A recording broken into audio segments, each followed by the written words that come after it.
Hey everyone! So today is a sad day.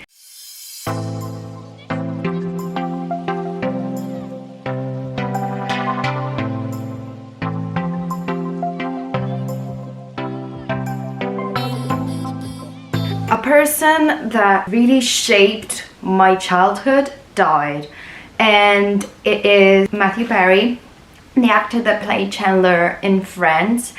And it was very, I would say, hard for me to discover that, because it's kind of that realization that people are going to die and there's nothing we can do about it.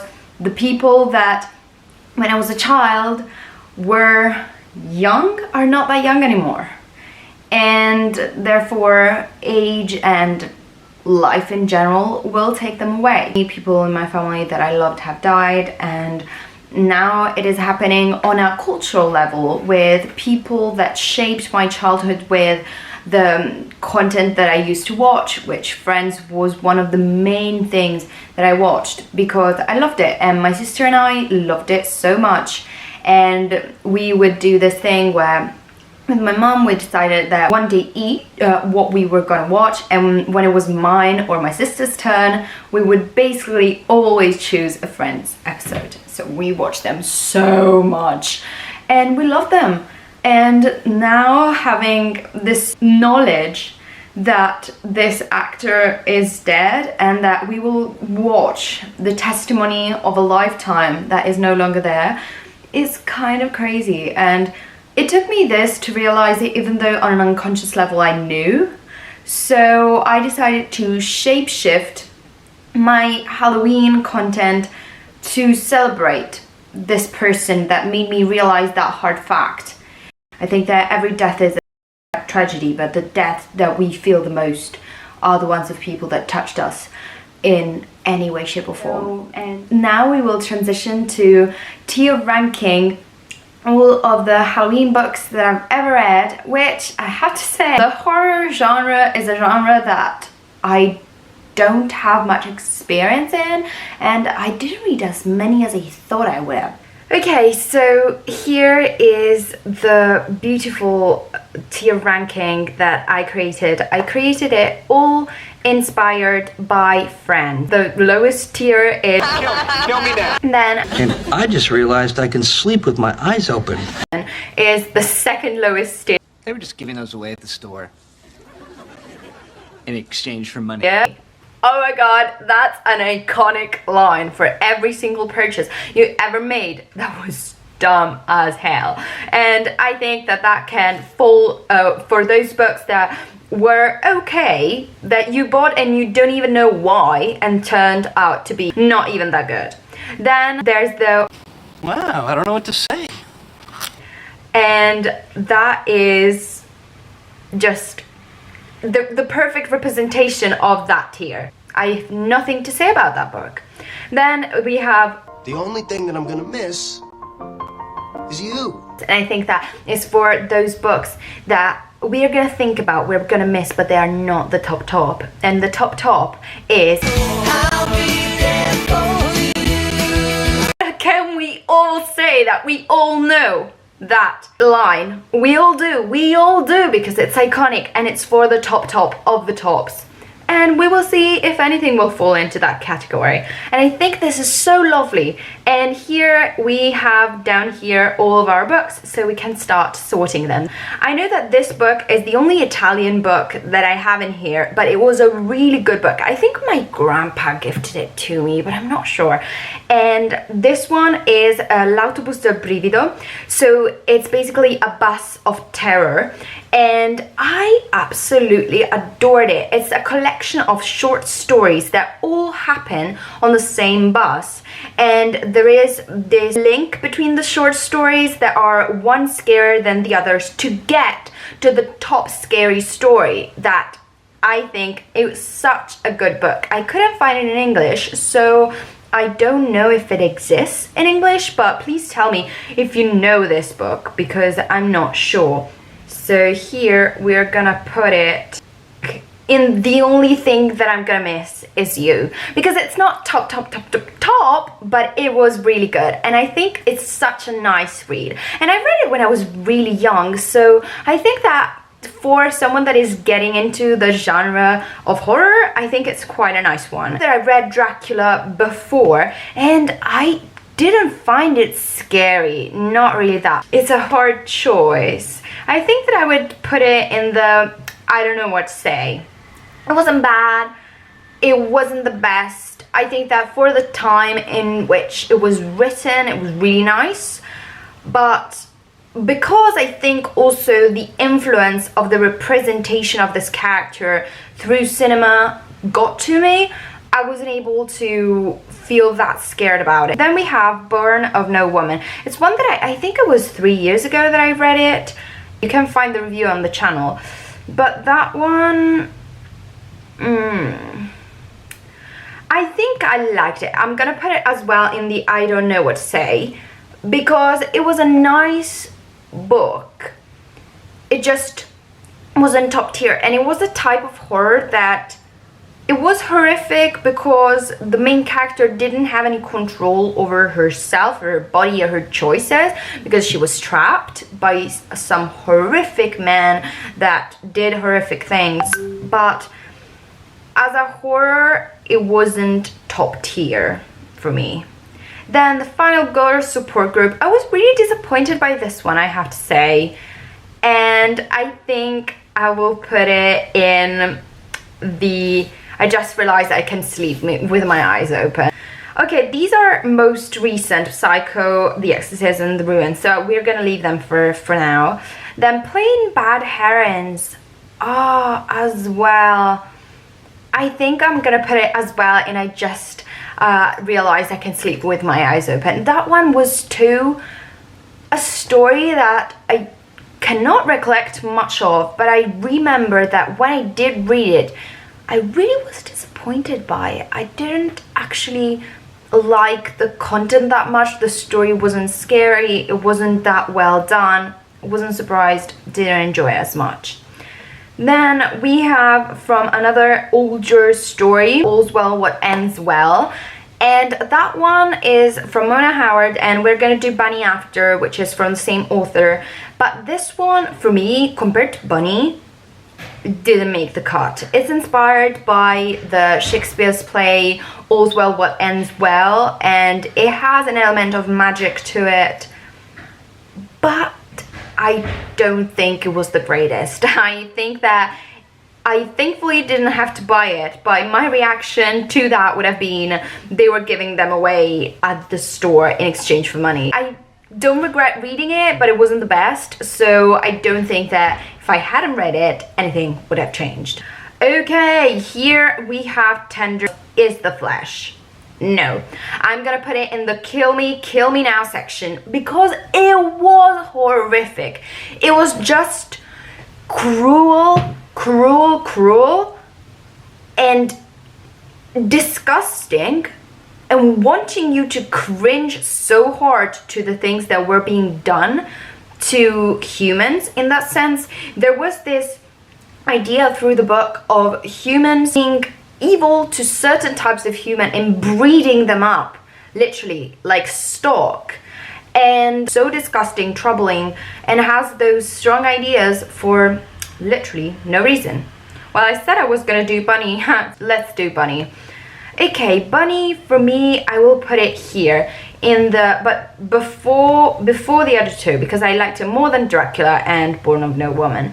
And I'm gonna put it in wow, I don't know what to say, because the story itself was not the scariest, and there is, like in the other Mona Howard book, the element of magic, but the technique with which the book was written was actually really nice, because it went from first person to from I to we, and I thought that that was amazing, just amazing, because it kind of gave the sense of what this magic was doing in the book, that was making everyone unthinking and just follow the crowd, being stuck into this reality. So second, I'm pretty satisfied by it. Oopsie. I actually liked it quite a lot. I thought it was, together with Bunny, I think I don't know what to say, because the book itself wasn't scary, but the idea behind it was really, really nice. Quite good. We have Carrie by Stephen King, so we can start with the Stephen King books. We have this critique of the extremely religious. That is something that Stephen King stands by, and is what happened in this book. And he told the press that this book was inspired by some real people he knew, and this poor girl that had a very extremist religious mother that really suffered, and she never had her revenge in a sense. She never had this moment of snapping out of it and having it for herself. So he decided to give, through his book, this moment to this girl. And it comes in with another idea that he shares in his books, all of his books, that kids are special. And I adore this idea because it really is showcased in his universe. And in this specific case of Carrie, we have the moment before the accident and the moment after the accident, and Carrie goes through a lot of bullying, and I thought that the idea itself of the book was really, really good, so we're gonna put it there. Okay, let's do it. It. Well, you know where this one is gonna be. This one is the first contender for the top tier. I'll be there for you. So this book, because a lot of people have only watched the movie, they think, oh my god, it's gonna be super scary, I'm gonna not sleep ever again, gonna be super terrified. And honestly, I loved it. It was such an incredible read, beautifully written. In there, the concepts that were explored as well were really, really cool, because we have this clown that infests this town in Maine, and the kids that do defeat the clown the first time have to go back as adults to defeat the clown again. And to do the defeating, they have to do this ritual of chewed.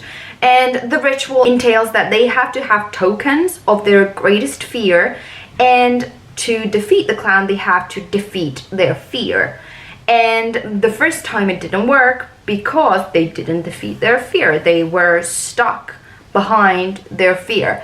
And I loved the whole concept of going against your fear, conquering your fear and the thing that is holding you back, to destroy this creature that is, in a symbolic sense, our own fear, our own thing that blocks us from being the best of ourselves and that leaves us in the past. Obviously, in the story, every kid has a really, really troubled childhood.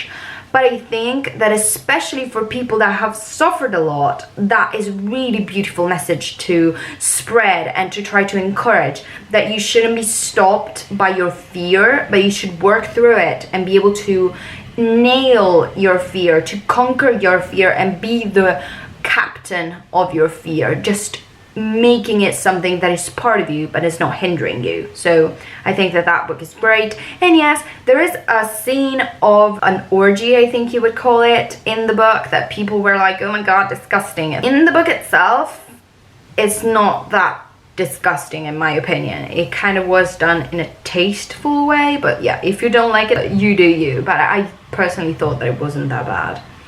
Then we have The Ruins. I think I'm gonna put it here. They were giving them away in the store in exchange for money because it wasn't the greatest. It wasn't bad, but at the same time, for me, it wasn't the greatest. I think the idea was okay, of having this crazy plant that blocks people from leaving, and they have to stay there, this group that went to see the ruins of something, and then they have to stay there. They are stopped by the plant from leaving, and then everything untangles from there. So it shows you basically a survival situation within the framework of this mountainside.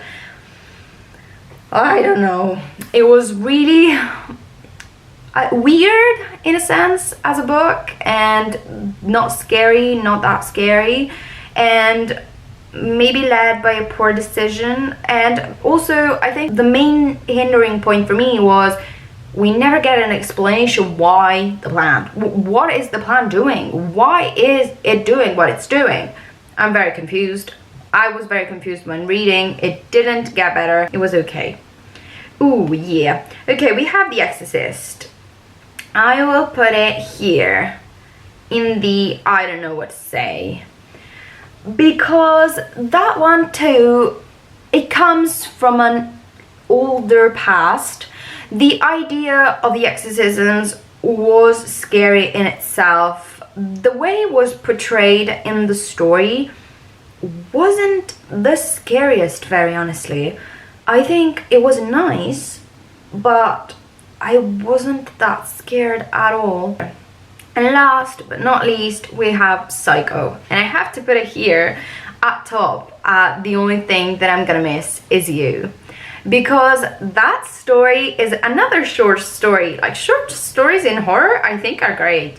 From my experience, they really are.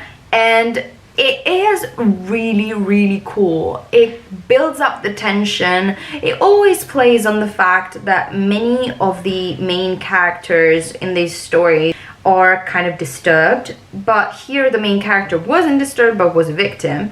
And it was nice. It built up the tension very well. And I think that in the overall, I'm pretty satisfied with everything that I got. Of course, in the top tier, I don't want to put many books because that one is a special one. So something that when you go back and think about a read, you're like, oh my god, I wish I could re-experience it. I wish I could do it again and read the book as a first-time reader just to get that feeling once again. And I think that it is the one for that tier. And I think that you can get some recommendations from this tier list if you think you're gonna like the same books as I'm gonna like.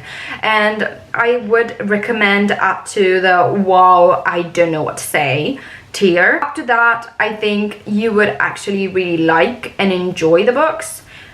The last three tiers, I think that you might not like those books as I didn't like them, but you're free to try. And I really hope that you enjoyed my tier ranking. I surely had fun creating it and tier ranking the books. I think I'm definitely gonna do it again for other books. Maybe I will change the tiers, but I actually like them a lot, so maybe I will come up with different tier ranking stuff. So maybe I have a suggestion for you all. Since the next holiday is Christmas and it's coming up, suggest in the comments down below if you have any Christmas books that I should read. I have read a few, but so far I don't have much in the Christmas realm. But I think it would be really fun, so suggest to me Christmas books down there and I'm gonna be super happy to read them all and tier rank all of them as well. I love you all, guys. I hope you enjoyed this video as much as I did, and I really hope you will subscribe, like the video, and I really hope to see you all in the next one. Bye guys.